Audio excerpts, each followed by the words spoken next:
आज एउटा प्रश्न आफैलाई सोध्नुहोस् त। तपाईँको जीवनमा त्यस्तो कुन काम छ जुन तपाईँले धेरै वर्षदेखि भोलि भन्दै सारिरहनु भएको छ? सम्भवतः तपाईँको सफलता त्यही कामको सुरुवातको प्रतीक्षामा पो छ कि?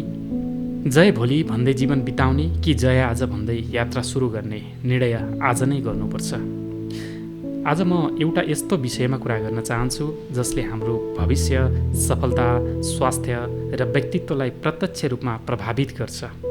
त्यो विषय हो आदत, बानी र लत। मानिसको जीवन एक दिनको निर्णयले होइन, दैनिक दोहोरिने व्यवहारले निर्माण गर्छ। हामीले आज जे गर्छौँ त्यसैको परिणाम भोलि प्राप्त गर्छौँ। आदत भनेको कुनै काम बारम्बार दोहोरिरहँदा स्वत हुने व्यवहार हो। सुरुवातमा हामी आदत बनाउँछौँ, पछि आदतले हामीलाई बनाउँछ।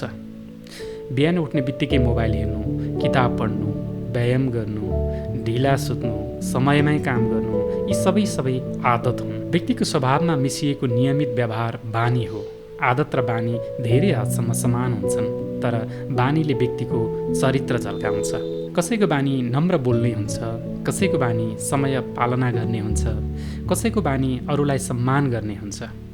तर लत भनेको कुनै कुरा बिना बस्नै नसक्ने अवस्था हो।